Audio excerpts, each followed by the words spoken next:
So here I have a 16 Nissan Rogue. It's here because it's stalling, stumbling, misfiring, running like crap. Here goes our codes. Now, the mass airflow sensor and the intake air temperature sensor, don't worry about that. That was caused by me by disconnecting the mass airflow sensor when I initially looked at this car. But the multi-cylinder misfire was there, and the P0011, so intake variable timing. Basically, if you look up that code, it's going to say like over advanced intake variable valve timing. Okay, so this car has almost 62,000 miles. It doesn't even have a lot of miles, and it's experiencing issues like this. I don't think the timing has jumped or anything like that because first of all, there's not a lot of miles on this car, but second of all, it seems to run fine whenever it is running. It's like whenever it tries to actuate that solenoid for the intake, that's when crap starts to go crazy. So I don't think it's a timing issue where the timing is always off. It's whenever it tries to control that intake solenoid. There's two different things that could be wrong here. Either there's an issue with the timing, which I don't think it is, I told him, or the solenoids are bad. Now, he did tell me that his wife had an issue with driving this car with little to no oil in it. So yeah, these solenoids really don't like that. They really rely on oil pressure to do their job. So when you run them low on oil, that's not good. So you can start to see why this car is having these problems. So anyway, he wanted to go down the route of just changing the solenoids and see what goes on. Even though we have a code just for the intake side, he wanted to just go ahead and change all three of them. Now, I believe there's three on this car because it's what we can see when we were initially looking at it. You know, my initial thoughts would be if there's two on the intake side, I would expect to see two on the exhaust side. But I don't know, we could be wrong. We only saw three, so we only bought three. NTK is actually the OEM supplier for a lot of car manufacturers. That's why I like buying them, because you get OEM quality, but without the prices. And you know, the only thing different in my opinion is the name. So if you go to the dealer, it may be a sensor that's made by NTK, but because it's stamped Nissan, you're gonna pay a premium for it. Anyway, we got three of them. The important thing is that we changed the two on the intake side for sure, and hopefully we could take care of this problem. Now I'm gonna go ahead and start up the engine right now, and let's see if I can get it to act up.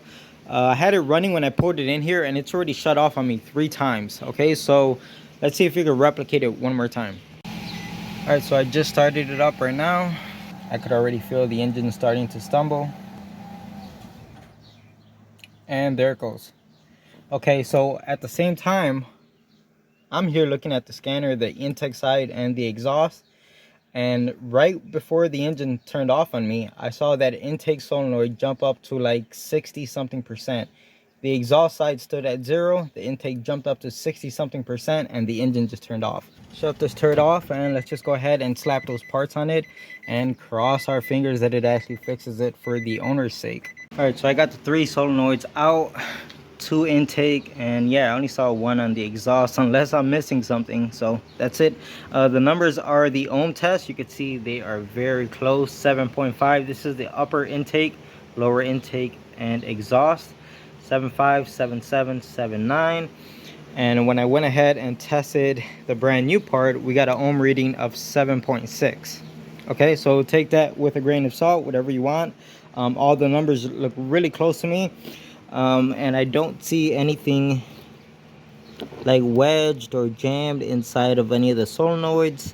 The only thing I'm noticing is that the upper intake looks nice and clean. The exhaust looks nice and clean. Well, you get what I mean by nice and clean.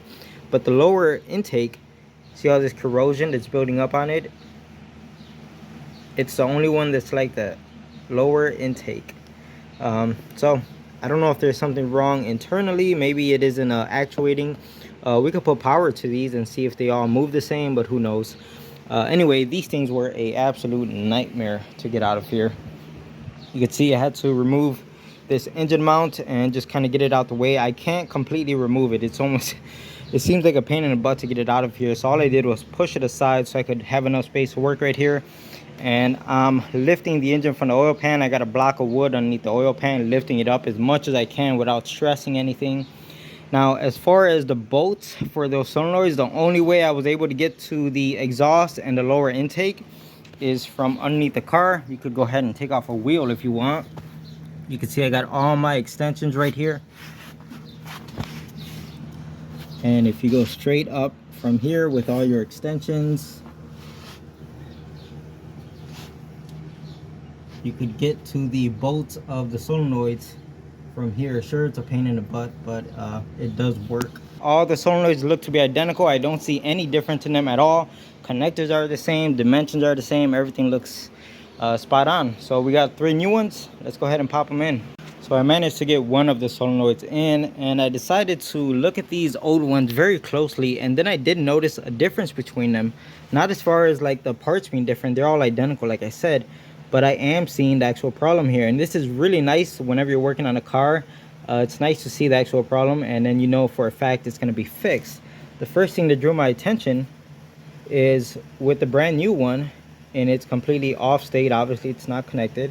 You see that small gap up there right where my finger's pointing? All right, so here goes the exhaust side. If we look up there, there is that small gap. You can see it on both of the little windows. And then the upper intake, again, there goes that little gap on both of the windows. You can see right up there. And then the lower intake, the one that has all this corrosion on it, look what we see here. There is no gap. This solenoid is basically stuck. I don't know if it would be considered open. So it's not coming back to its natural resting state. There is no gap right there. So that's what's happening, is the ECM can't control it because this thing is physically locked up. I wonder if I give it a few whacks, because it is spring loaded. If I give it a few whacks, if it'll return.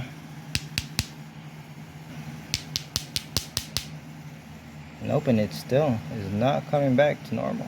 Well, I'm not going to mess with it too much because I'd rather have the proof right here so I could show the owner what's wrong and he could see it for his own eyes. So in fact, I'm just going to go ahead and leave that alone. But it's nice to see that. That's a good confirmation that this right here is going to fix this car. Honestly, they could have gotten away with only one, but I understand the owner's concern and just wanting to change all 3 at the same time. So now I'm feeling a lot better about this. I know this car is going to be fixed once it's all done. So I got all 3 of the solenoids in place. You can see them right there. There's 1, 2, and the third one is back there. To say it's a pain in the butt to get these installed and removed is an understatement. Anyway, the nightmare is over. Let me go ahead and put all this stuff back together, put the engine mounts on it, and we'll clear the codes, start the engine up, and this thing should be all set. I got everything put back together, everything's plugged in and torqued down. Let's go ahead and clear the codes, see what happens. All right, so got the key on. Let's go ahead and clear all of the codes. All right, so everything has been cleared. Let's go ahead, turn the key off, and let's start it up. Now I have to go look or go talk to another customer right now. So I'm gonna let this run. I'm expecting when I come back that the engine is still running and it's not running like crap or misfiring. So I'll come back to this. I'm back in this Nissan. It's been running for about 15 minutes, and the important thing is that it's still running. It's not misfiring, it's not stumbling, there's no check engine light, it's idling perfectly normal. And if we go back into our data pins here, and I actually managed to find one more for the intake. You can see one's a degree and other one's percentage, but for the most part everything's at 0. Go ahead and raise RPM. You can see it changes the exhaust. We're not seeing anything happening, any type of action on the intake side. That might change once you start driving it, because here I'm just idling. But the point is, it's running absolutely fine. Before, this thing wouldn't run for just, you know, a handful of minutes before it starts misfiring, acting like crazy, and just shut off all by itself. And like I said, we're already at the 15-minute mark. I'm gonna go ahead and take it out for a test drive, but I'm pretty sure this thing is fixed. All right, so I didn't want to be on my phone and driving at the same time. There's a ton of kids out. It's super nice outside, so I just took some screen captures for you guys. Basically, this thing is driving perfect, just like it should. So we saw that the exhaust solenoid is moving just if you load the engine, right? You raise RPM. The intake side only moves under wide open throttle, but it does work. So you could see, you know, these are all screenshots. There goes the exhaust. That's a wide open throttle. And here goes both of the intake. You can see it right there. And then here goes another capture. So there goes the exhaust, wide open throttle. You can see even did one right there. And there goes the intake on both of them adjusting under wide open.